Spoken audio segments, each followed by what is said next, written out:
Ini bisa dianggap sebagai trik.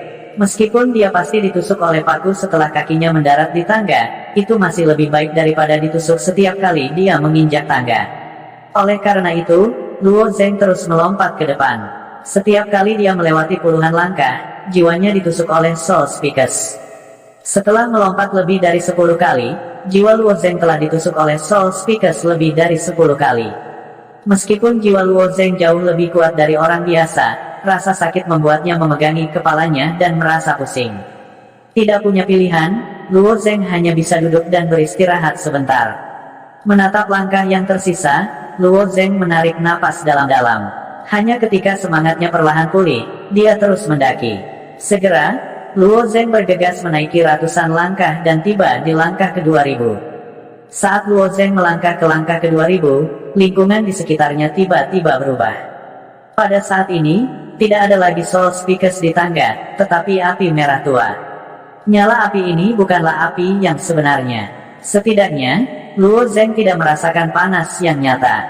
Namun, ketika Luo Zeng melangkah ke dalamnya, dia langsung merasa bahwa jiwanya terpanggang oleh api itu. Jika api ini benar-benar api, itu akan baik-baik saja.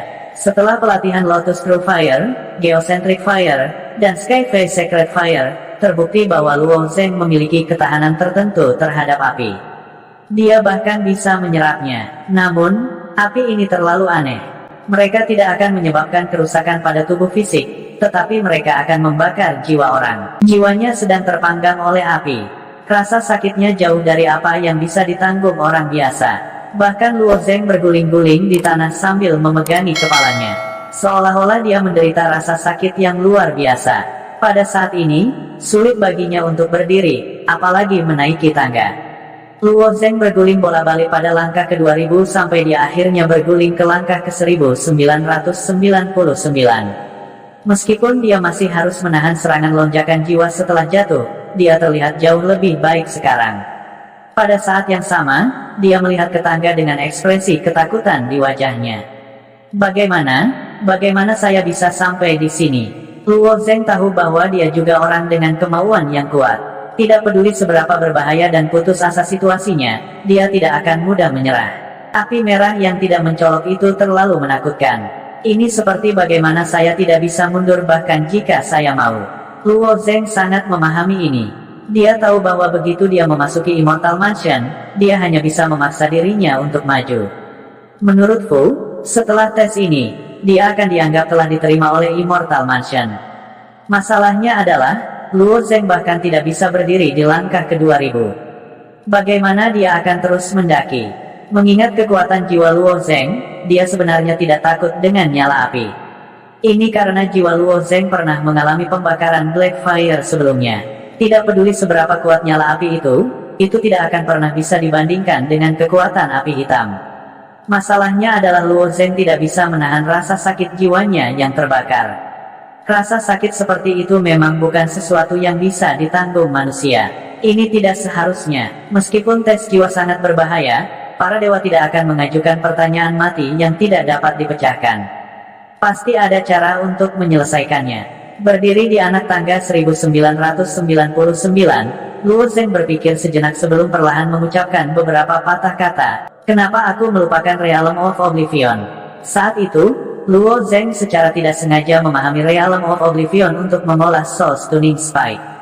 Setelah memasuki Realm of Oblivion, kesadaran Luo Zeng menjadi sangat halus. Dia benar-benar lupa tentang dirinya sendiri, seolah-olah dia adalah orang kedua bagi dirinya sendiri. Setelah memasuki Realm of Oblivion, dia tidak bisa merasakan sakitnya api yang mengamuk membakar jiwanya. Saat ini adalah satu-satunya cara. Dengan demikian, Luo Zeng menutup matanya dan mulai bermeditasi dengan tenang. Tidak lama kemudian, ketika Luo Zeng membuka matanya, mereka dipenuhi dengan kekosongan. Seolah-olah segala sesuatu di dunia ini tidak ada hubungannya dengan dia. Bahkan tubuh fisiknya sangat asing. Pergi. Setelah memasuki Realm of Oblivion, Luo Zeng mendorong tubuhnya untuk melompat ke atas. Kali ini, situasinya jauh lebih baik. Meski api masih membakar jiwanya, masih ada semburan rasa sakit. Namun, rasa sakit itu sangat jauh bagi Luo Zeng, yang telah memasuki Realm of Oblivion, seolah-olah bukan dia yang kesakitan. Sekarang dia telah menghilangkan rasa sakit yang disebabkan oleh terbakar. Luo Zeng juga mengambil kesempatan untuk lari. Berlari dengan kecepatan penuh, Luo Zeng berjalan sampai ke langkah ke-3000. Langkah-langkah ini, dengan setiap 1000 langkah, kesulitannya akan meningkat pesat. Baru saja pada langkah ke-2000, dia bisa mengandalkan Realm of Oblivion untuk bergegas. Siapa yang tahu apa yang akan ada di langkah ke-3000? Ketika Luo Zeng dengan hati-hati menginjaknya, tidak ada reaksi darinya. Tidak ada paku jiwa atau api yang bisa membakar jiwa seseorang. Luo Zeng merasa seolah-olah dia telah kembali ke langkah ke-1000. Tidak mungkin sesederhana itu. Kesulitan tes jiwa ini hanya akan semakin tinggi. Bagaimana Luo Zeng bisa melewatinya dengan mudah? Namun, setelah Luo Zeng mengambil beberapa langkah, masih belum ada reaksi. Kalau begitu, aku akan langsung naik. Meskipun Luo Zeng tidak tahu apa yang sedang terjadi, akan lebih baik jika tidak ada hambatan di tangga. Jika ada, dia secara alami akan menanganinya dengan benar. Namun, setelah Luo Zeng mengambil beberapa langkah, dia tiba-tiba merasakan embusan angin dingin di depannya. Setelah angin dingin bertiup, binatang buas yang mengerikan menerkamnya dari atas tangga. Binatang buas yang mengerikan ini sangat ganas. Mereka memamerkan taring mereka dan mengacungkan cakar mereka seperti monster yang merangkak keluar dari neraka. Kekuatan setiap binatang buas tampaknya 10 kali lebih kuat dari Luo Zeng. 100 kali. Ekspresi Luo Zeng sedikit berubah saat dia menghadapi binatang buas yang mengerikan ini. Namun, dia dengan cepat mendapatkan kembali ketenangannya. Dia sudah benar-benar membunuh rasa takut di hatinya. Luo Zeng tahu bahwa dia bukan tandingan binatang buas ini. Salah satu dari binatang mengerikan ini bisa mencabik-cabiknya dalam sekejap. Binatang buas yang mengerikan ini adalah subjek dari ujian jiwa, jadi tujuan mereka secara alami adalah untuk menguji jiwa dan kondisi mentalnya. Ingat, jangan tertipu oleh penampilan. Itu hanya ilusi. Jika aku benar-benar mempercayainya, aku takut aku akan benar-benar kalah. Luo Zeng berkata sambil berdiri di tempat, membiarkan binatang buas itu menyerangnya. Akibatnya, binatang buas yang mengerikan ini melewati tubuh Luo Zeng seolah-olah mereka tidak memiliki tubuh fisik. Kemudian, mereka semua menghilang. Hehe, tidak buruk. Anda sekarang telah mencapai tahap ketiga, yang juga merupakan tahap paling berbahaya. Jika Anda memiliki sedikit ketakutan di hati Anda sekarang, binatang buas yang mengerikan ini akan menyerang Anda, fluktuasi emosional dan melahapmu. Suara Ahfu terdengar dari luar lagi. Selama kamu melewati tahap ini, kamu akan dianggap lulus ujian. Bekerja lebih keras. Mendengarkan kata-kata Ahfu, Luo Zeng mengkonfirmasi tebakannya. Jika emosinya berfluktuasi dengan hebat, dia mungkin benar-benar tercabik-cabik oleh binatang buas yang mengerikan itu. Meskipun tahap tes ini tidak separah sebelumnya, itu bahkan lebih berbahaya. Hidup dan mati bisa diputuskan oleh satu pikiran. Jadi, ini bukan ilusi nyata. Itu adalah campuran dari kenyataan dan ilusi. Cara immortal ini benar-benar mengesankan. Memikirkan hal ini, Luo Zeng menjadi lebih waspada. Setelah melewati gelombang pertama serangan binatang buas, Luo Zeng terus memanjat. Saat Luo Zeng perlahan menaiki tangga, bau darah yang menyengat masuk ke hidungnya. Kabut tebal di sekelilingnya perlahan berubah menjadi merah gelap seperti darah. Luo Zeng mendongak dan melihat seseorang yang mengenakan jubah seputih salju berdiri tidak jauh. Kepalanya menunduk dan wajahnya tidak terlihat jelas, namun sosoknya sangat familiar. Ayah, sosok itu begitu akrab sehingga telah lama terpatri dalam benak Luo Zeng. Ayahnya Luo Xiao telah meninggal selama hampir 3 tahun. Dalam 3 tahun ini, Luo Zeng telah memikirkannya siang dan malam. Setiap kali dia memikirkannya, hatinya dipenuhi dengan kesedihan yang tak ada habisnya. Sejauh ini, Luo Zeng belum menemukan cara untuk menjelaskan masalah ini kepada Luo Yan, yang masih belum sadar. Pada saat ini, melihatnya lagi dalam ilusi ini, hati Luo Zeng tiba-tiba melonjak. Tetapi setelah Luo Zeng memanggil, orang itu tidak menjawab. Saat Luo Zeng perlahan berjalan ke depan, pria itu tiba-tiba mengangkat kepalanya. Tidak ada kulit atau daging di wajahnya. Itu adalah kerangka yang lengkap. Untuk sesaat, hati Luo Zeng terguncang. Begitu kerangka itu muncul, ia menerkam Luo Zeng, menjerit dan menggigit Luo Zeng. Kerangka ini sangat cepat sehingga Luo Zeng tidak bisa bereaksi sama sekali. Dengan gigitan ini, Luo Zeng segera merasakan sakit yang mengejutkan. Itu adalah perasaan jiwanya terkoyak. Setiap kali dia digigit oleh kerangka itu, Luo Zeng berteriak. Rasa sakit jiwanya digigit benar-benar tak tertahankan. Jika Luo Zeng tidak bisa melihat melalui dunia ilusi ini, dia akan digigit sampai mati oleh kerangka iblis mental. Saat Luo Zeng berteriak kesakitan, suara Fu terdengar seperti guntur di telinga Luo Zeng, jaga hatimu.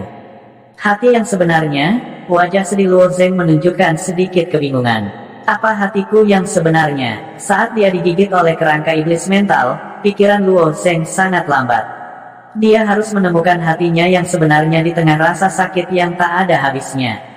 Sejak kematian ayahnya, temperamen Luo Zeng telah berubah selangkah demi selangkah, jadi dia telah lama menjadi sekuat batu. Sekarang dia telah bertemu dengan alam iblis mental, bahkan langit yang penuh dengan iblis dan dewa tidak akan mampu menggoyahkan hatinya yang sebenarnya, apalagi binatang buas yang mengerikan. Namun, alam setan mental ini telah mengambil bentuk ayahnya. Meskipun dia tahu bahwa kerangka itu bukan ayahnya, transformasi ilusi telah dengan kuat menghantam bagian terlemah dari hati Luo Zeng. Hatiku yang sebenarnya adalah hati yang mengejar puncak seni bela diri. Saya telah memutuskan untuk berjalan di jalan ini, jadi saya harus bertahan. Tidak ada yang bisa menggoyahkan hati saya yang sebenarnya. Pikiran Luo Zeng awalnya sangat berat, tetapi secara bertahap menjadi lebih lancar.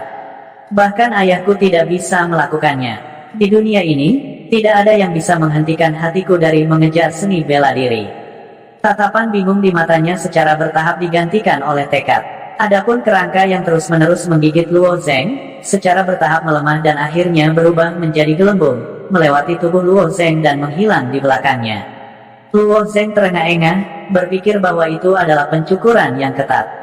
Jika dia tidak sadar sekarang, jiwanya akan benar-benar digigit sampai mati. Kemudian, Luo Zeng melanjutkan menaiki tangga, tidak menemui hambatan di sepanjang jalan. Ketika Luo Zeng mencapai puncak tangga, pemandangan di sekitarnya berubah dan dia kembali ke aula. Tuan sementara, Luo Zeng penasaran dengan penjelasan ini. Fu terkekeh dan berkata, ya, ini adalah aturan yang ditetapkan oleh Tuan ketiga dari tempat tinggal alam suci ini. Lalu apa yang bisa saya lakukan sebagai master sementara? Apa yang bisa saya gunakan? Luo Zeng bertanya lagi. Fu menggelengkan kepalanya dan berkata, tidak ada yang mungkin. Anda hanya dapat berpartisipasi dalam tes terakhir dan mendapatkan lukisan meditasi fokus. Apa itu lukisan meditasi fokus? Luo Zeng bertanya dengan bingung.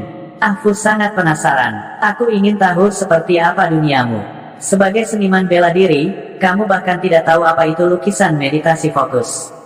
Luo Zeng merasa bahwa dia telah membaca banyak buku, tetapi dia belum pernah mendengar tentang lukisan meditasi fokus ini. Meskipun Anda hanya setengah langkah ke alam bawaan, apakah seniman bela diri di dunia Anda tidak memiliki vitalitas sejati? Tidak ada yang bisa menggunakan manifestasi vitalitas sejati. Saya melihat bahwa selama pertempuran di pavilion, banyak orang tahu cara menggunakannya. Manifestasi vitalitas sejati. Manifestasi vitalitas sejati membutuhkan lukisan meditasi fokus. Fu menjelaskan kepada Luo Zeng. Penjelasan ini tidak hanya membingungkan Luo Zeng, tetapi juga membuatnya semakin bingung. Dia hanya berkata, kami, para seniman bela diri di wilayah timur, ingin berlatih manifestasi vitalitas sejati. Kami hanya bermeditasi sesuai dengan metode kultivasi kami sendiri. Mengapa kami perlu menggunakan lukisan meditasi fokus? Jawab Luo Zeng. Jadi begitulah, Fu mengangguk. Meskipun tingkat dewa tercermin sangat lemah di mataku, pembangkit tenaga tingkat dewa tercermin di wilayah timur Anda jauh lebih lemah daripada pembangkit tenaga listrik tingkat dewa tercermin yang pernah saya lihat sebelumnya. Mereka bahkan tidak memiliki lukisan meditasi fokus. Tidak heran jika manifestasi vitalitas sejati mereka tidak kuat. Bicaralah dengan jelas. Jika saya ingin mewujudkan esensi sejati saya, maka saya memerlukan diagram itu. Luo Zeng mendengar Fu berulang kali menekankannya dan dia samar-samar mengerti bahwa itu adalah sesuatu yang sangat penting. Fu tersenyum, pembangkit tenaga di wilayah timur Anda tidak bergantung pada lukisan meditasi fokus untuk mengembangkan manifestasi vitalitas sejati. Mereka hanya mengandalkan meditasi mereka sendiri untuk membentuk manifestasi vitalitas sejati. Mereka tidak memiliki landasan atau warisan untuk dibicarakan, jadi bagaimana bisakah kekuatan mereka 10 kali lebih besar? Jika Anda dapat mengubah ki sejati Anda menjadi vitalitas sejati, manifestasi. Vitalitas sejati yang Anda peroleh melalui lukisan meditasi fokus akan 10 kali atau bahkan 100 kali lebih kuat dari mereka. Kata-kata, tampaknya Angfu dan penguasa rumah abadi bukan dari dunia ini. Ada metode kultivasi lain di dunia mereka. Ketika datang ke manifestasi vitalitas sejati, itu jauh lebih khusus daripada orang-orang di wilayah timur. Dibutuhkan sesuatu yang disebut lukisan meditasi fokus untuk berubah. Jika itu masalahnya, lalu bagaimana cara mendapatkan lukisan meditasi fokus? Mendengar ini, Luo Zeng sedikit tergoda. Angfu berkata sambil tersenyum, bukankah aku sudah memberitahumu sebelumnya? Ketika kamu lulus 2 tes pertama, akan ada level ketiga, dan level ketiga adalah hadiahnya. Setelah mengatakan itu, Angfu mengulurkan tangannya, dan menunjuk. Beberapa sinar cahaya berkedip di dinding tidak jauh, dan 5 lukisan muncul dari udara tipis. Luo Zeng menatap kelima lukisan itu, tetapi matanya buram dan dia tidak bisa melihatnya dengan jelas. Ini adalah hadiah untukmu. 5 lukisan meditasi fokus ini memiliki kekuatan yang berbeda. Lukisan pedang suci setara surga yang pertama adalah yang terlemah, dan lukisan matahari, bulan, dan bintang terakhir adalah yang terbaik. Mari kita lihat berapa banyak tahapan yang bisa kamu lewati di tes ketiga. Jika Anda hanya bisa melewati tahap pertama, maka Anda hanya bisa mendapatkan lukisan visualisasi pertama. Jika Anda bisa melewati tahap terakhir, maka Anda bisa mendapatkan lukisan visualisasi terkuat. Kata Angfu. Luo Zeng melihat kelima lukisan itu, dan hatinya sedikit bersemangat. Lukisan matahari, bulan, dan bintang adalah milikku. Angfu menggelengkan kepalanya dan berkata, ini sangat sulit. Kurasa dengan kekuatanmu, itu akan cukup baik jika kamu bisa mendapatkan lukisan reinkarnasi 9 surga kedua atau lukisan burung terbang awan luar biasa ketiga. Kalau begitu aku akan mencobanya. Setelah mengatakan itu, Luo Zeng melangkah maju dan melangkah ke rune ketiga. Meskipun dia telah lulus 2 tes pertama, tes ketiga sama pentingnya. Tidak peduli apa, dia harus mendapatkan diagram visualisasi terbaik. Begitu dia memasuki rune ketiga, Luo Zeng melihat rawa di depannya. Serangkaian gelembung muncul, dan kemudian ada manusia ikan yang memanjat keluar dari sana. Tes ketiga memiliki total 5 gelombang. Gelombang pertama adalah Elite Fishman. Dengan kekuatanmu, tidak akan sulit untuk dihadapi. Suara Angfu terdengar di telinga Luo Zeng. Melihat manusia ikan yang jelek itu, Luo Zeng mengeluarkan belati terbang yang patah dan bergegas ke depan tanpa mengucapkan sepatah kata pun. Membunuh. Seperti yang dikatakan Angfu, manusia ikan ini tidak dianggap kuat. Setiap manusia ikan sedikit lebih kuat dari pemimpin serangga pedang. Tetapi Luo Zeng saat ini telah membuat kemajuan besar dibandingkan ketika dia pergi ke selatan.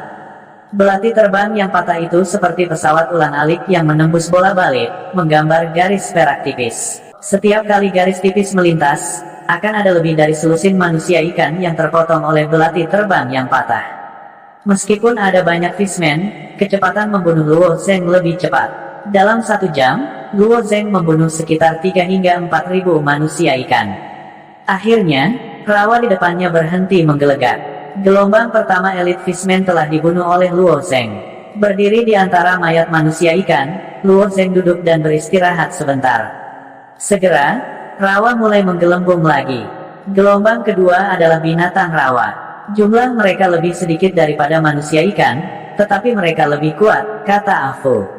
Binatang rawa sangat besar dan tampak seperti gorila besar. Namun, ia memiliki wajah dan taring hijau.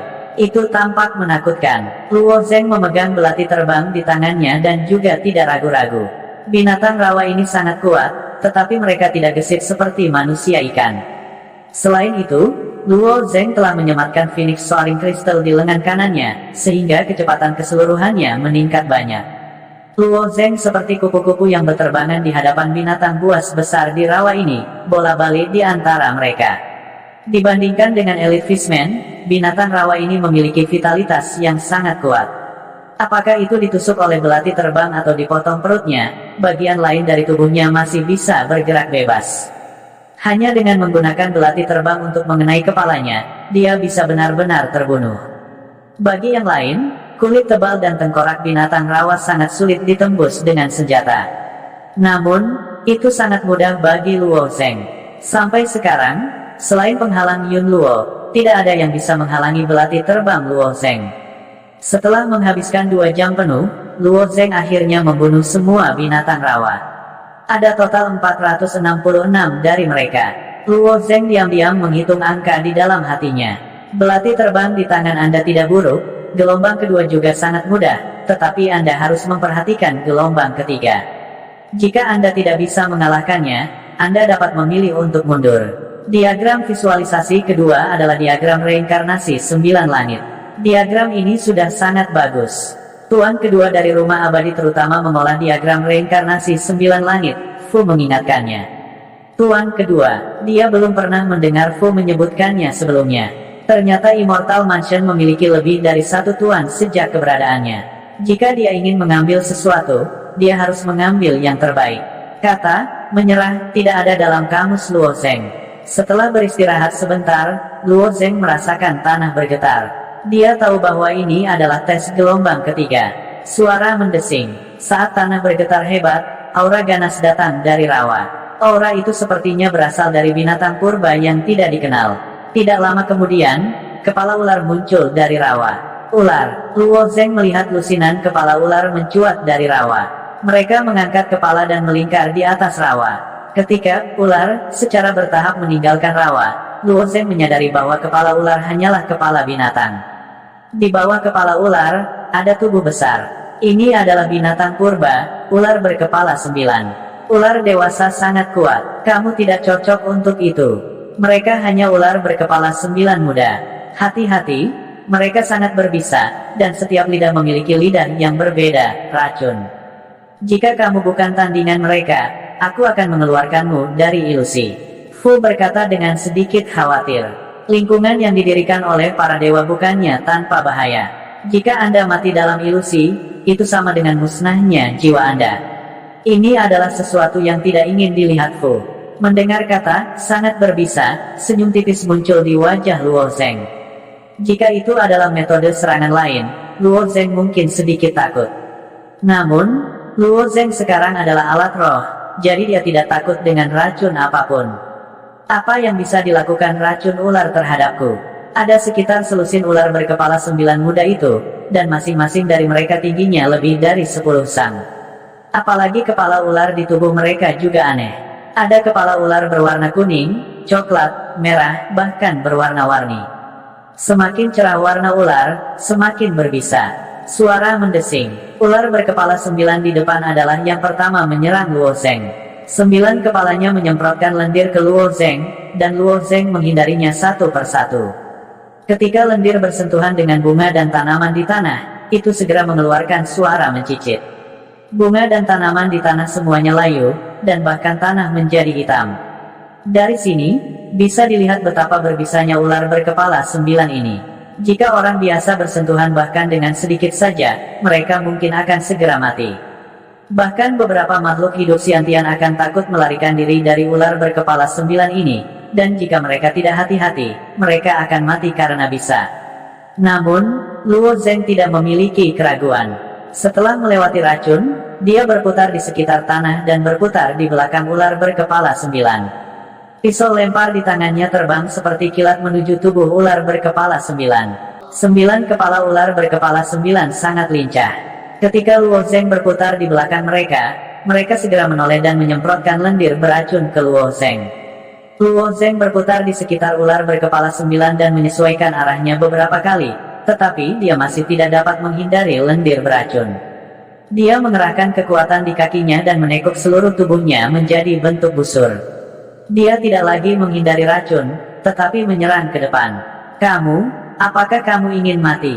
Suara terkejut Fu terdengar. Dia jelas tidak bisa memahami tindakan Luo Zeng.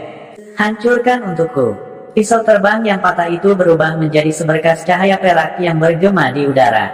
Pertahanan kepala ular itu tidak kuat. Ketika Luo Zeng mendekati mereka, leher mereka dipotong satu persatu, seolah-olah mereka adalah nasi. 9 kepala ular langsung dipotong oleh Luo Zeng, hanya menyisakan tubuh besar. Itu merangkak tanpa tujuan di tanah untuk sementara waktu sebelum jatuh ke tanah dengan ledakan keras. Berdiri di atas tubuh ular berkepala 9, Luo Zeng menarik napas dalam-dalam. Dia hanya mendengar suara Fu yang datang dari langit. Hehe, saya benar-benar terkejut. Saya tidak berharap Anda kebal terhadap racun. Sepertinya, Anda harus bisa melewati tahap ini. Bagian tersulit dari tahap ketiga adalah racun ular berkepala 9. Ular berkepala 9 memiliki 9 kepala, dan mereka sangat fleksibel. Pada dasarnya tidak ada titik buta, jadi sangat sulit untuk mengatasi racunnya.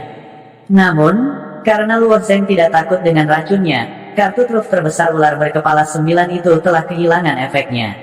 Membunuh ular berkepala 9 menjadi lebih mudah. Mendengar kata-kata Fu, Luo Zeng sedikit tersenyum.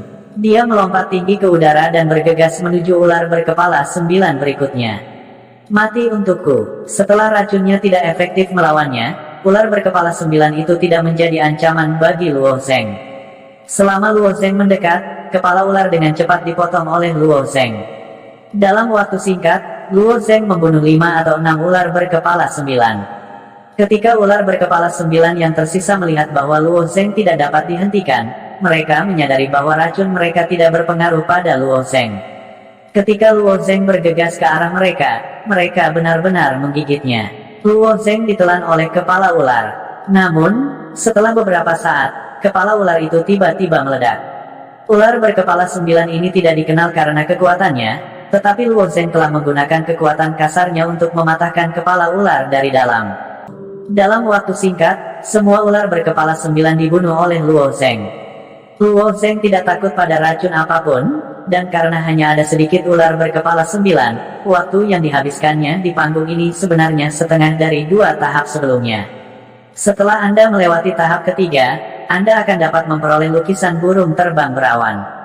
Lukisan ini memiliki sejarah panjang, dan memvisualisasikannya juga akan memberi Anda manfaat tanpa akhir.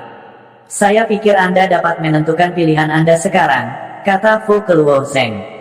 Luo Zeng masih menggelengkan kepalanya. Tidak mungkin bagimu untuk melewati tahap keempat. Meskipun kekuatanmu mengejutkan, 5 tes yang ditetapkan oleh para abadi ini masing-masing lebih sulit daripada yang terakhir. Kamu hanya manusia, jadi tidak mungkin bagimu untuk lulus. Kecuali kamu berasal dari salah satu ras legendaris dengan bakat bawaan, hanya dengan begitu Anda bisa lulus. Nasihat Fu baik, dia telah tinggal di tempat tinggal abadi ini selama bertahun-tahun yang tak terhitung jumlahnya dan telah melihat banyak ras dengan bakat tinggi. Meskipun penampilan Luo Zeng saat ini juga sangat menakjubkan, itu hanya jika dibandingkan dengan manusia. Di 1000 domain yang luas dan jutaan ras, itu tidak cukup sama sekali. Bahkan jika saya tidak bisa lulus, saya masih ingin mencoba. Luo Zeng tidak ragu sama sekali.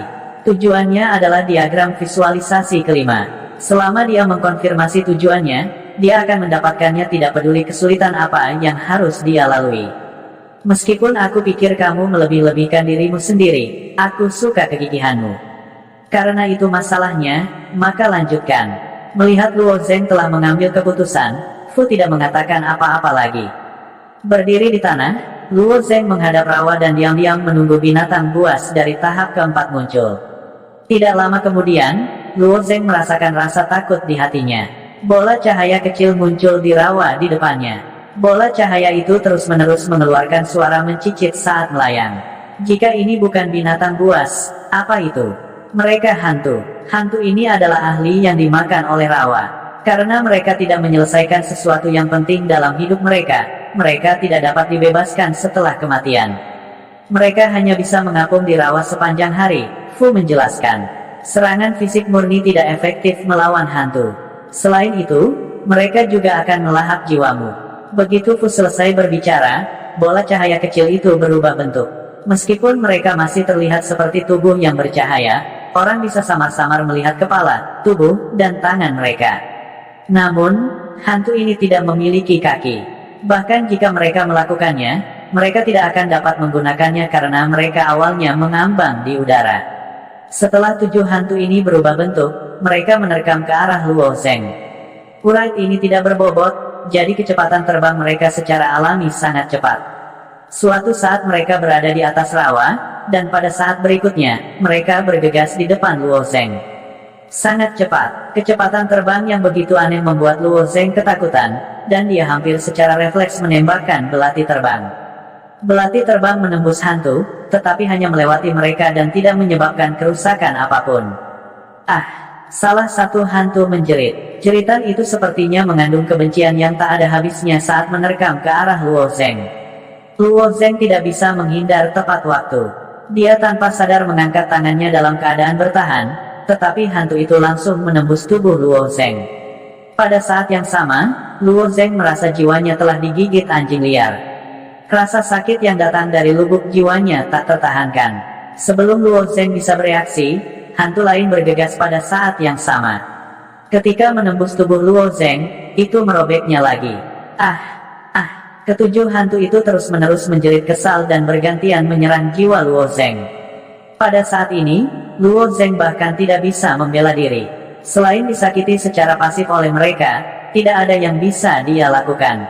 Luo Zeng menahan rasa sakit dan berpikir tentang bagaimana menghadapi hantu yang seperti anjing liar ini. Serangan fisik murni sama sekali tidak efektif. Sejak itu terjadi, saat salah satu hantu mendekati Luo Zeng, matanya tiba-tiba melebar dan dia tiba-tiba meraung. Stun Spike Rock. Dari antara alisnya, lonjakan abu-abu tiba-tiba muncul dan dengan keras menusuk hantu yang menyerangnya. Pada saat ini, Luo Zeng hanya bisa menggunakan jurus ini untuk melawan hantu yang tidak bisa dia serang. Karena Stun Spike Luo Zeng sangat tiba-tiba, para hantu yang menyerangnya tidak mengharapkannya sama sekali dan langsung ditusuk oleh Soul Spike Luo Zeng. Setelah ditusuk oleh Soul Spike, para hantu itu seperti bola yang bocor. Seluruh hantu secara bertahap mengempis dan akhirnya menghilang dari dunia. Roh Stun Spike efektif melawan mereka. Wajah Luo Zeng menunjukkan ekspresi kegembiraan. Hal yang paling membuat frustrasi adalah dia tidak bisa menyentuh hantu ini sama sekali, jadi dia hanya bisa dipukuli. Namun, sepertinya Spirit Stun Spike cukup efektif. Untuk sesaat, semangat Luo Zeng sangat meningkat. Setidaknya, dia melihat harapan untuk membalikkan keadaan. Namun, setelah menggunakan Spirit Stun Spike untuk membunuh hantu pertama, 6 hantu lainnya menjadi sangat pintar saat ini. Urat ini terbang dengan kecepatan yang sangat cepat. Mereka tiba dalam sekejap dan pergi dalam sekejap. Pada saat yang sama, mereka tidak lupa untuk menggigit jiwa Luo Zeng. Meskipun Spirit Stun Spike Luo Zeng juga sangat cepat, ia sering dihindarkan oleh para hantu sebelum dapat mengunci targetnya. Oleh karena itu, serangan Luo Zeng dengan Spirit Stun Spike meleset beberapa kali. Dia tidak bisa menyentuh hantu sama sekali. Situasinya masih sangat tidak menguntungkan bagi Luo Zeng. Di bawah gigitan hantu yang berulang kali, jiwa Luo Zeng juga terluka. Meskipun dia berdiri di tempat, Luo Zeng merasa pusing.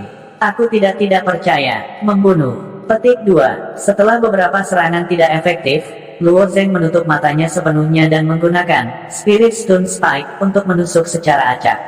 Apa yang tidak diharapkan Luo Zeng adalah bahwa di bawah tikaman acaknya, dia secara tidak sengaja menikam hantu. 5 lagi. Luo Zeng mengatupkan giginya dan menahan gelombang pusing di kepalanya saat dia berjuang untuk bertahan. Tapi keberuntungan Luo Zeng tidak baik. Dia terus menikam secara acak, tetapi dia tidak memukul hantu lagi. Di bawah gigitan hantu, jiwanya bahkan lebih berbahaya. Kamu tidak hanya kebal terhadap racun, tetapi kamu juga dapat menggunakan serangan mental. Ini sudah sangat melebihi harapanku. Jika kamu sedikit lebih beruntung, kamu mungkin benar-benar dapat menembus tahap ini. Sayangnya, metode serangan jiwamu adalah masih terlalu sederhana, Kamu harus menyerah, saran Ah Fu. Jiwa Luo Zeng terasa lemah. Sulit bahkan untuk berdiri, tetapi dia masih mengatupkan giginya dan menggelengkan kepalanya. Beri aku sedikit waktu lagi. Aku pasti akan membunuh mereka. Apa yang akan kamu gunakan untuk membunuh mereka? Kamu hanya memahami serangan jiwa tingkat terendah. Metode mengubah jiwa menjadi duri ini seperti orang primitif yang belajar menggunakan tinjunya. Metode ini tidak dapat mengalahkan kamu membunuh 2 roh pendendam karena keberuntungan. Cukup bagi kamu untuk bangga. Ah Fu menasihati. Lihat, roh-roh pendendam itu mengelilingi kita lagi. Bagaimana Anda akan menghadapi mereka? Berkumpul di Luo Zeng dari 5 sudut yang berbeda. Sepertinya mereka mengira Luo Zeng adalah anak panah di ujung penerbangannya dan ingin merobek jiwanya sekaligus. Luo Zeng mengatupkan giginya dan bertahan. Tiba-tiba, dia mengeluarkan raungan. Saat Luo Zeng meraung, patung Azure Dragon di kedalaman pikiran Luo Zeng mengeluarkan raungan naga. Raungan naga bercampur dengan auman Luo Zeng dan membentuk gelombang kejut biru yang sulit dilihat dengan mata telanjang. Itu menyebar dengan Luo Zeng sebagai pusatnya. Ketika roh-roh pendendam itu menghadapi gelombang kejut Qian, mereka langsung bubar dan menghilang tanpa jejak. 5 roh jahat menghilang di bawah tekanan auman Azure Dragon. Melihat adegan ini, Fu terdiam beberapa saat sebelum perlahan berkata, "Jadi, sepertinya ada naga tidur lain di tubuhmu." Seekor naga. Luo Zeng tidak membantah. Tidak hanya ada satu naga tidur di tubuhnya, tapi 9. Namun, pada saat ini, hanya naga hijau di bagian bawah yang terbangun. Adapun kapan 8 naga lainnya akan bangun, Luo Zeng tidak terlalu yakin. Mungkin naga berikutnya hanya akan terbangun setelah Luo Zeng benar-benar menyalakan sisik naga hijau ini. Hehe, lumayan, kamu memang memenuhi syarat untuk menantang. Karena kamu telah melewati babak keempat, aku tidak akan membujukmu lagi. Kamu dapat berpartisipasi di babak final. Jika kamu berhasil, kamu akan mendapatkan matahari, diagram bulan, dan bintang. Diagram visualisasi ini adalah diagram yang paling kuat di Immortal Mansion. Jika Anda menginginkannya, ambillah dengan kekuatan Anda sendiri. Jiwa Anda baru saja diserang oleh roh-roh pendendam itu. Saya dapat membantu Anda pulih. Dengan pengalaman Fu, orang seperti apa yang belum dia lihat di Immortal Mansion. Namun, kali ini, Fu memandang rendah Luo Zeng lagi dan lagi. Pada saat ini, dia benar-benar terlalu malu untuk membujuk Luo Zeng, jadi dia hanya bisa mengatakan ini. Setelah mengatakan ini, Luo Zeng segera merasa seolah-olah jiwanya berada di ruang yang sangat nyaman. Perasaan nyaman itu hampir membuatnya ingin menangis. Meskipun Fu hanyalah boneka, 2 gerakan yang dia tunjukkan dengan santai sangat kuat. Ketika cahaya jernih menghilang, Luo Zeng, yang baru saja kelelahan, sekarang benar-benar segar. Matanya penuh dengan energi. Baiklah, tidak perlu istirahat. Selanjutnya, saya akan mengambil tantangan terakhir. Luo Zeng berkata sambil menatap rawa yang tak berujung. Orang seperti apa yang akan muncul di ronde kelima, yang juga merupakan ronde terakhir. Setelah beberapa saat, seorang prajurit lapis baja muncul dari rawa. Prajurit lapis baja ini tingginya hampir sama dengan Luo Zeng, tetapi aura yang berasal dari prajurit lapis baja itu membuat Luo Zeng sangat bingung. Prajurit lapis baja ini hanya memiliki kekuatan setengah langkah kesiantian. Luo Zeng tercengang. Dia tidak pernah bermimpi bahwa dia akan bertemu lawan yang setengah langkah kesiantian. Dengan kekuatan Luo Zeng saat ini, bahkan makhluk hidup siantian tidak akan memiliki waktu yang mudah untuk bertahan melawannya, apalagi setengah langkah kesiantian.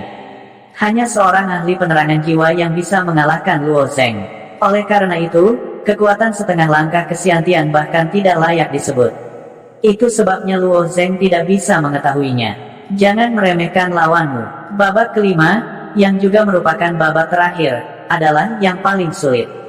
Kekuatan prajurit lapis baja pada dasarnya sama dengan milikmu.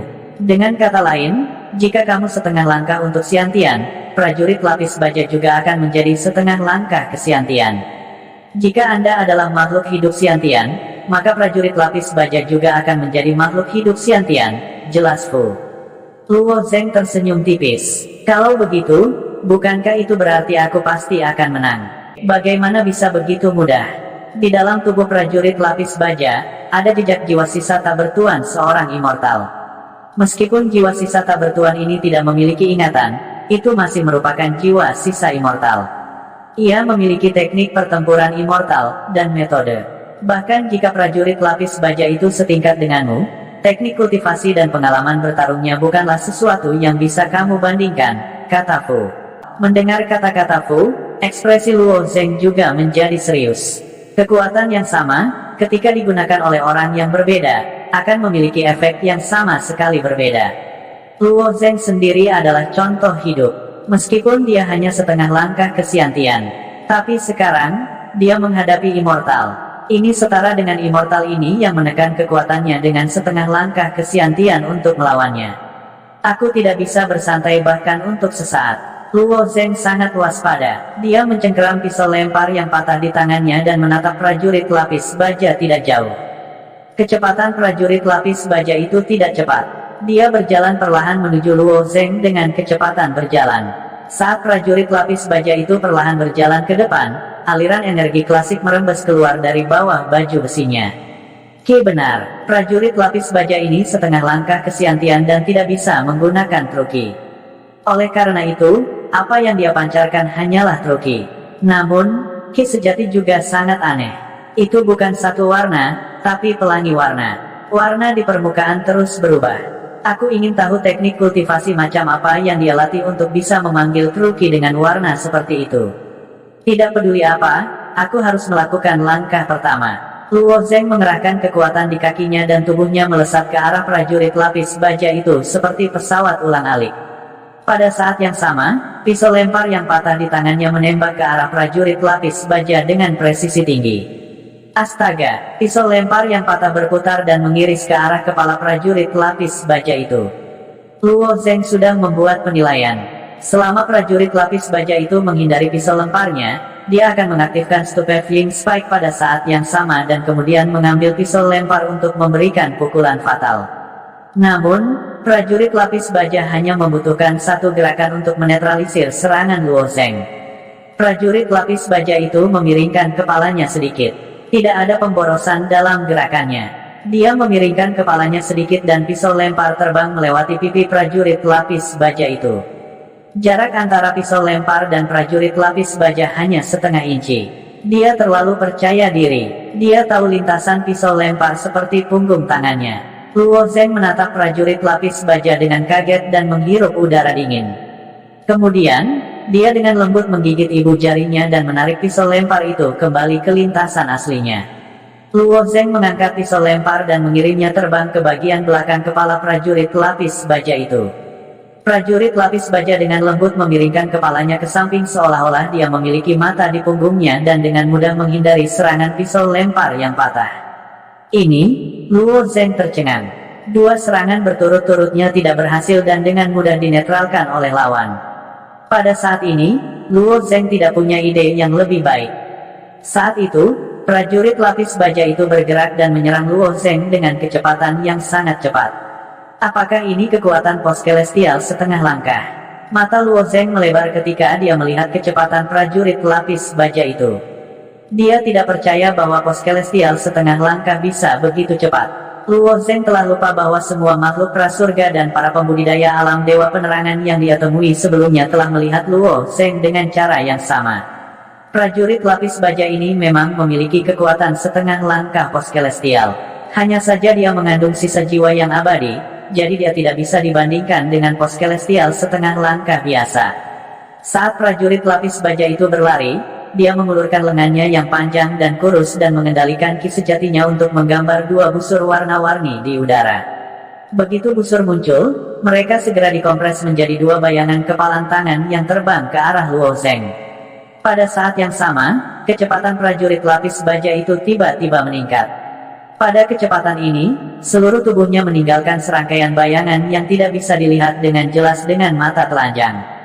Dalam sekejap mata, prajurit lapis baja itu sudah berada di depan Luo Zeng. Dia mengatupkan tangannya dan menabrak Luo Zeng. Untungnya, saat prajurit lapis baja itu meningkatkan kecepatannya, Luo Zeng telah menyuntikkan energi Phoenix Flying Crystal ke lengannya. Bahkan dengan bantuan Phoenix Flying Crystal, kecepatan Luo Zeng telah meningkat 10 kali lipat.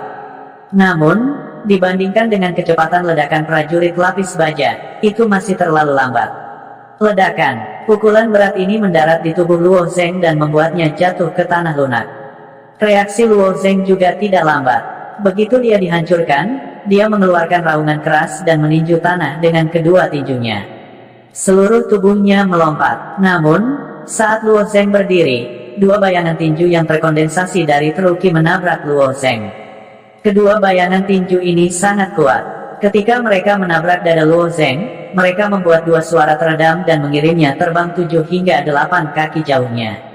Dia hanya berhenti setelah berguling beberapa kali di tanah. Prajurit lapis baja itu tidak mengejarnya. Dia mempertahankan kecepatan sedang dan perlahan berjalan menuju Luo Zeng. Berbaring di tanah, dada Luo Zeng naik turun saat dia terengah-engah.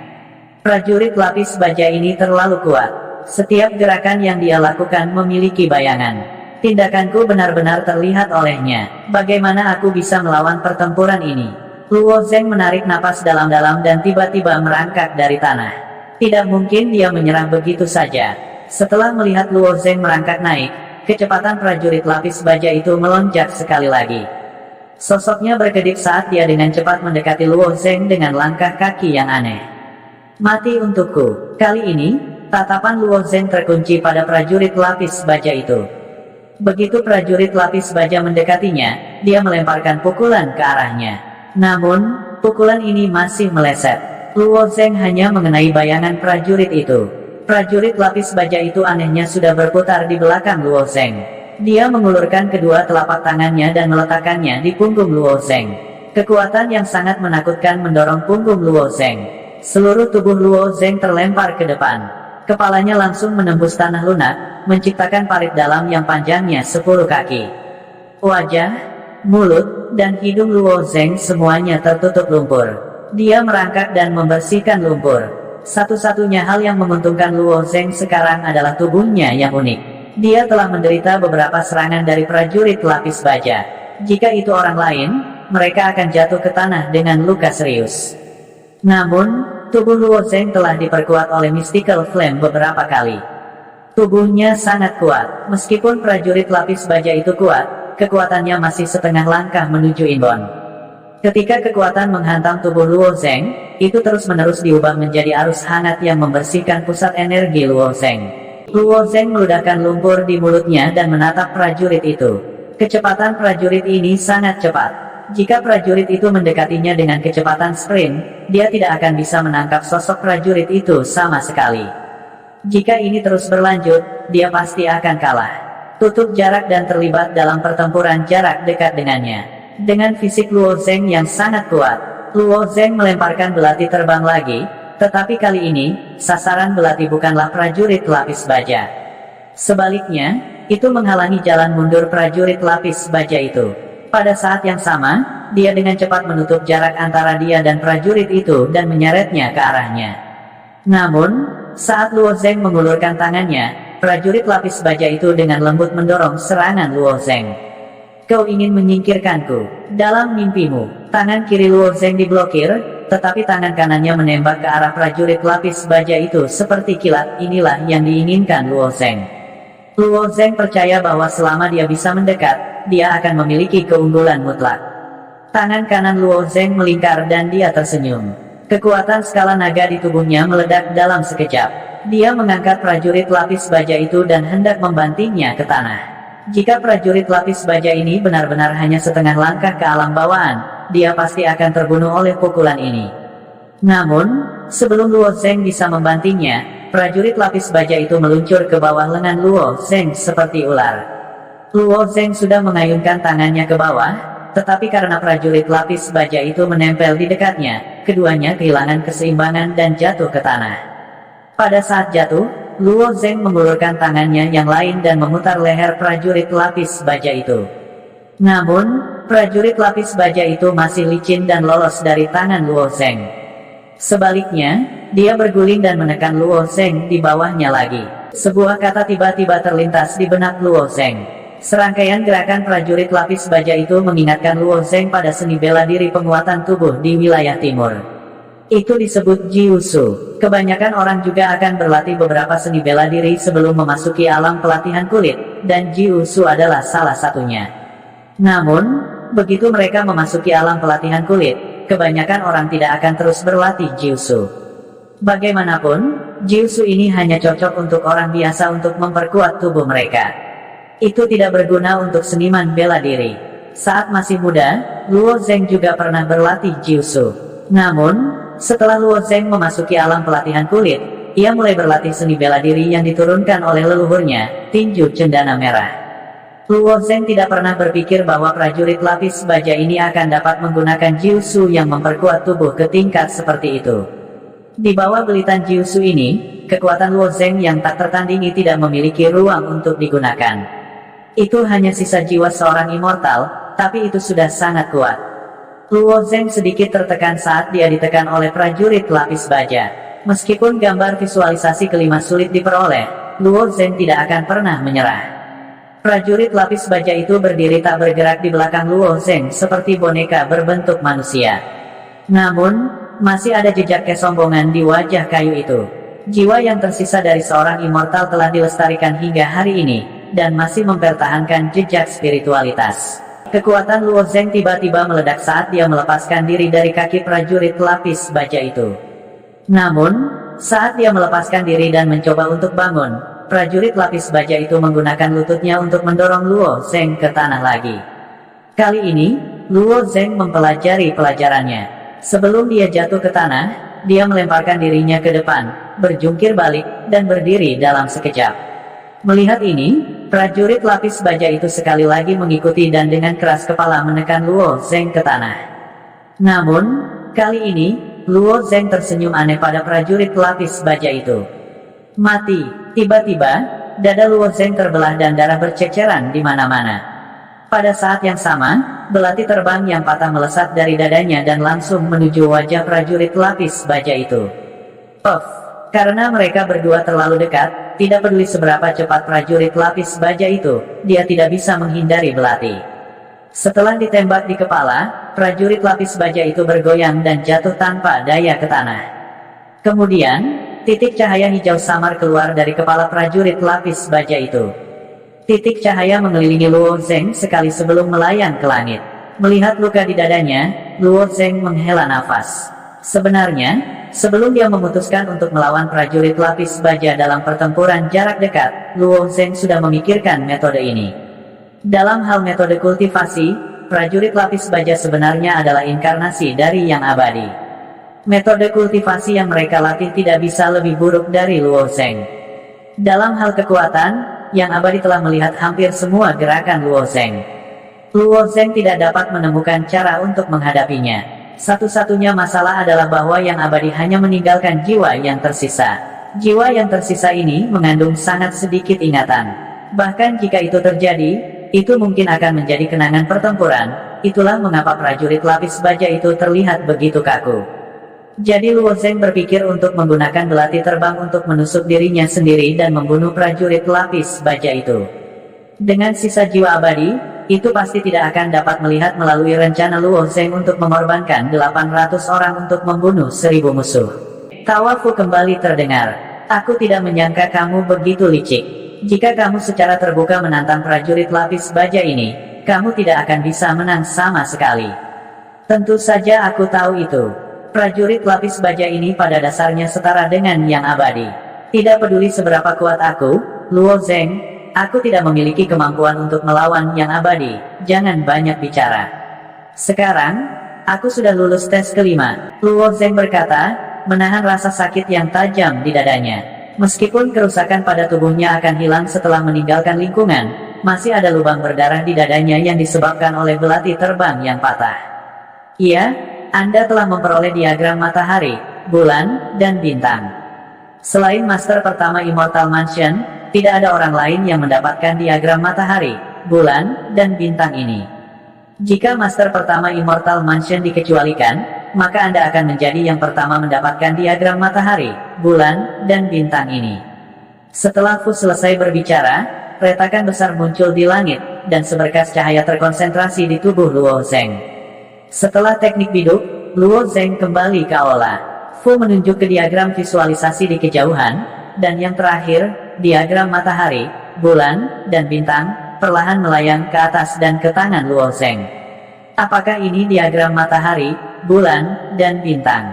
Luo Zeng dengan penasaran memegang diagram visualisasi di tangannya. Yang membuat Luo Zeng merasa aneh adalah ketika matanya menyapu diagram matahari, bulan, dan bintang, seluruh tubuhnya seperti terpaku padanya. Dia tidak bisa mengalihkan pandangannya dari diagram matahari, bulan, dan bintang sama sekali. Apa yang terjadi? Luo Zeng menatap diagram matahari, bulan, dan bintang dan bertanya pada Fu, yang ada di sampingnya, mengapa aku tidak bisa mengalihkan pandanganku? Perasaan ini sangat aneh. Matanya ingin menatap diagram visualisasi apapun yang terjadi, dan dia tidak ingin memindahkannya bahkan untuk sesaat. Bahkan jika seseorang ingin membunuhnya saat ini, dia tidak ingin mengangkat kepalanya untuk melihat mereka. Dia hanya ingin menatap diagram, seolah-olah ada daya tarik besar yang menarik Luo Zeng untuk melihatnya. Ini pertama kalinya saya melihat diagram visualisasi, dan memang begitu. Anda akan dapat memalingkan muka setelah melihatnya untuk waktu yang lama. Diagram matahari, bulan, dan bintang ini tidak hanya memungkinkan Anda untuk memvisualisasikan kekuatan matahari, bulan, dan bintang, tetapi juga membantu Anda mempercepat kultivasi Anda. Karena Anda telah memperoleh diagram ini, Anda dapat memvisualisasikannya terlebih dahulu, dan kemudian Anda akan dapat berpaling, kata Fu. Luo Zeng tidak tahu harus tertawa atau menangis. Bagaimana dia bisa memprediksi situasi ini? Diagram matahari, bulan, dan bintang tampak seperti diagram yang digambar dengan perkamen. Di atasnya ada sekumpulan bintang, matahari, dan bulan. Anehnya, meski hanya diagram, bintang, matahari, dan bulan tampak bergerak. Bulan bergerak perlahan mengelilingi matahari, dan bintang-bintang bergerak mengelilingi bulan. Luo Zeng mencoba memalingkan muka dan menggulung perkamen, tetapi dia gagal beberapa kali. Setiap kali dia mencoba melakukannya, tubuhnya tidak mau mendengarkannya. Pada akhirnya, dia hanya bisa mengikuti instruksi Fu. Dia duduk di tanah dan mulai memvisualisasikan diagram matahari, bulan, dan bintang.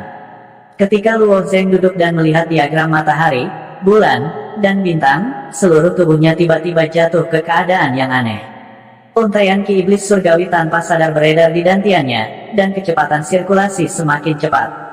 Saat untaian ki iblis surgawi beredar, mereka mengalir ke arah yang berlawanan di sepanjang meridiannya dan bergegas ke kepala Luo Zeng. Mereka melarikan diri dari acu points Qingming di matanya dan menembak ke arah diagram matahari, bulan, dan bintang. Setelah ki iblis surgawi memasuki diagram matahari, bulan, dan bintang, ia berpotongan dengan bintang-bintang dan dilapisi dengan cahaya bintang sebelum lolos dari diagram dan memasuki dantian Luo Zeng. Sama seperti itu, ki iblis surgawi terus beredar di antara Luo Zeng dan diagram matahari, bulan, dan bintang. 1 siklus, 2 siklus, 100 siklus. Fu, yang berada di sebelahnya, sangat terkejut saat melihat pemandangan ini. Dia bisa menangkap cahaya bintang pada visualisasi pertamanya. Ini terlalu konyol. Meskipun Fu belum pernah melihat siapapun mengolah diagram matahari, bulan, dan bintang, dia telah melihat pemilik kedua tempat tinggal surgawi mengolah diagram reinkarnasi 9 surga. Pemilik kedua dari Divine Abode juga dianggap sebagai monster. Terlebih lagi, ketika dia memasuki Divine Abode, kekuatannya jauh lebih kuat daripada Luo Zeng. Meski begitu, ketika dia memvisualisasikannya, dia hanya merebut lapisan pertama dari kreasi diagram reinkarnasi 9 surga setelah setengah tahun. Namun, ada total 9 lapisan dalam diagram reinkarnasi 9 surga, masing-masing dengan 9 jenis ciptaan. Sebaliknya, diagram matahari, bulan, dan bintang hanya memiliki 3 jenis ciptaan. Mereka adalah matahari, bulan, dan bintang-bintang. Sebagai perbandingan, kesulitan mengolah diagram matahari, bulan, dan bintang jauh lebih tinggi. Namun, Luo Zeng mampu menangkap ciptaan bintang-bintang ketika dia baru saja mulai memvisualisasikan. Bakat anak ini terlalu mengerikan. Waktu berlalu tanpa disadari. Luo Zeng telah duduk di tempat yang sama selama 3 hari. Setelah 3000 siklus penuh, Luo Zeng tiba-tiba menutup matanya. Setelah waktu yang lama, dia membuka matanya lagi. Matanya dipenuhi dengan cahaya bintang yang menyilaukan. Diagram matahari, bulan, dan bintang ini benar-benar menakjubkan. Setelah menyerap cahaya bintang, kondisi mentalku telah meningkat pesat. Cahaya bintang ini tampaknya mampu memurnikan jiwaku. Luo Zeng berseru. Ini hanya perasaan Luo Zeng yang paling intuitif. Faktanya, diagram visualisasi ini adalah yang terbaik di tangan seorang abadi. Kemampuannya pasti tidak terbatas pada ini. Luo Zeng mengoperasikan dantiannya dan mengekstraksi Heavenly Demon True Ki dari dantiannya. Dia menemukan bahwa ada juga bintik cahaya bintang di Heavenly Demon True Ki. Heavenly Demon True Ki berwarna hitam keunguan bersinar dengan cahaya yang berkilauan. Itu sangat indah. The Heavenly Demon True Ki dapat melahap semua True Ki dan True Essence lainnya. Itu bisa cocok dengan cahaya bintang ini. Saat Luo Zeng sedang mengamati, ada perubahan mendadak di depannya. The Heavenly Demon True Ki di tangan Luo Zeng perlahan menghilang. Apa yang sedang terjadi? Pada saat yang sama, Luo Zheng merasa bahwa Heavenly Demon Truki di dantiannya juga berputar perlahan. Ada semburan panas dan panas, seolah-olah seseorang telah menyalakan api dan melemparkannya ke dantiannya. Saat Heavenly Demon Truki di dantiannya berputar semakin cepat, Luo Zheng merasa panas di dantiannya juga meningkat. Heavenly Demon Truki menyebar dari dantiannya tanpa sadar dan menyerbu semua meridian Luo Zheng dengan kecepatan yang sangat cepat. The Heavenly Demon Truki tampaknya telah mengalami perubahan mendasar. Ki sejati menjadi lebih padat dan lebih halus. Cerita bersambung.